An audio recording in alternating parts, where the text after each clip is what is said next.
Hello, welcome to another weekly update. I hope you've had a good week. It's the week after Microsoft Ignite, so I hope you've recovered. If you spent the week manically watching sessions and trying to get hold of all the latest information, I know I did. And so it was nice to have a week just to kind of catch up on everything and figure out what's going on and just catch breath. So that also means that it's been a chance for a couple of kind of roundup blog posts to come out. And so that's kind of the first thing I want to talk through this week. And the first link I'll put in the notes. So the Microsoft Teams team have done a roundup blog post of everything that's new in Microsoft Teams in September. And that includes a whole slew of the announcements made at Ignite.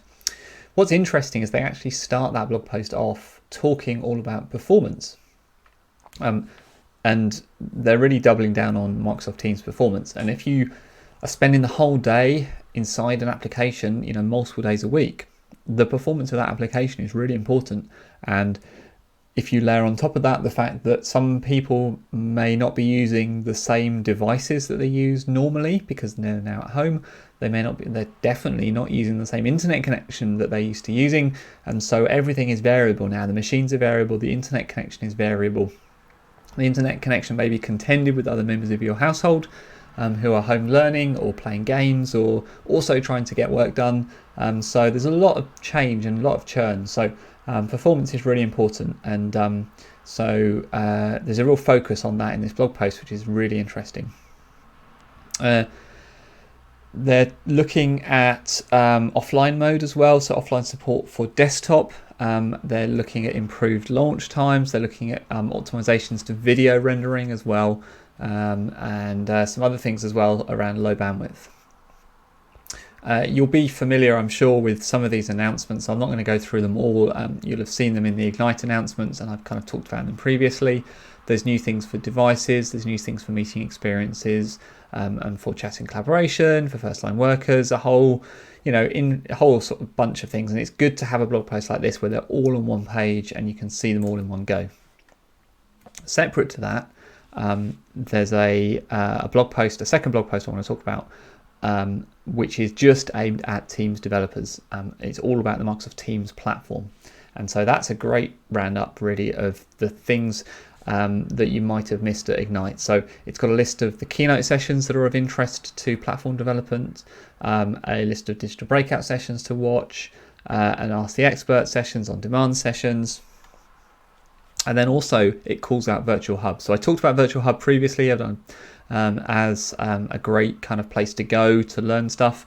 And so there's a whole list of looks like 10 or 11 links to videos in Virtual Hub that really dive into some fairly developer specific detail around how to do things. So things like how to integrate mobile experiences in your Teams app, how to use Teams adaptive cards, how some best practice common challenges when building Teams apps, how you create DevOps workspaces in Teams, some really interesting stuff. So, there's also in this blog post a roundup of what's new in the Teams platform. I think all of these we've already talked about around meeting extensibility, the Power App, Automate apps, that's Project Oakdale, as well, and some other things as well. The Teams Submission API, I think we've talked about before. So plenty to go through. But if you wanted a blog post that lists everything that's new for Teams developer platform, then you'll want to go and check out the second link that I put in the show notes. The title of it is Ignite 2020 Microsoft Teams Platform Roundup.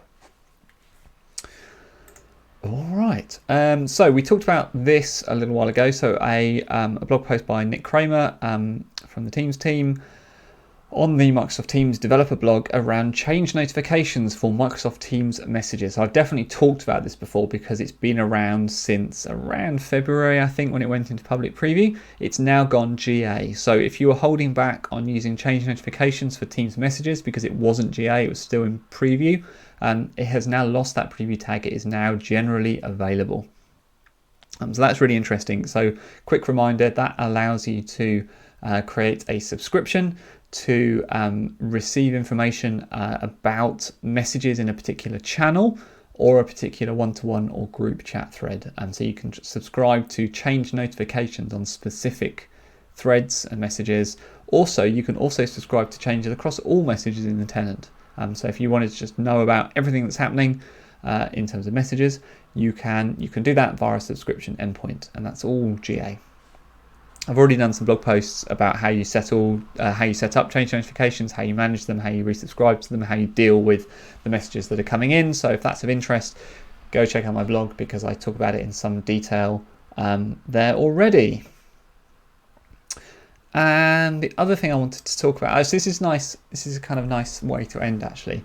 There is one more thing which I might talk about next week probably. There's a few things actually that I might talk about I'm going to save for next week because I haven't written them up and I want to do them as blog posts. So let's end with this one, which is a nice weekend read actually. And this is again it's information that's come out of Ignite 2020. And it's called a blog post called "The Emergence of Microsoft Graph Services," and this is quite interesting because if you think about what Microsoft Graph is today, for a lot of people and a lot of workloads, it's a very transactional API. So if you're familiar with the term, it's very CRUD. It's create, read, update, delete. Those are the transactions that you do on data sets. That's how you manage data. And a lot of the API calls are around doing that, around reading data, around editing data, creating new data and updating data. What we're actually starting to see now, though, is Graph expand into doing more things, doing a bit more than just those transactional data sets and providing more services and kind of processes and functionality on top of those transactional data sets. And that's what this blog post is about. It's about how Graph is expanding away from its roots around transactional data sets into these services. The most obvious example, I think, that I can think of from Ignite is the introduction of Azure Communication Services, which is really interesting, and it's a rich set of APIs that is way more than just CRUD. It's providing a telephony backbone experience or a voice over IP experience for developers. Some other things as well, like universal print. So that's now come to Graph as a service, meaning that any user can essentially print to any printer in your organization if it's kind of set up correctly using the Graph. Essentially is a very long USB cable. So if those are kind of examples of those sort of services that you can kind of see coming to Graph, and how Graph is expanding out. Connectors are another one. So Microsoft Graph connectors, kind of an interesting way to bring data from other places in Graph, like silos of data, and bringing them very much into Graph, meaning that you can kind of then use them inside Graph, use them inside the search capabilities of Graph of your tenant. So that's quite interesting as well to see kind of Graph expanding out to kind of encompass those as well. So I think that's a good weekend read. It's lots of examples and it gives you some things to think about in how Graph is evolving and maturing to become more than just a collection of transactional data sets. So that's interesting. All right, I think that's everything from me this week. Like I say, a couple of blog posts I'm going to try and do today and tomorrow. So look out for those if you're interested. I think they're quite interesting, so we'll see. Yeah, other than that, have a great weekend, whatever it is you're doing, and have a good week next week. And I will talk to you again next time.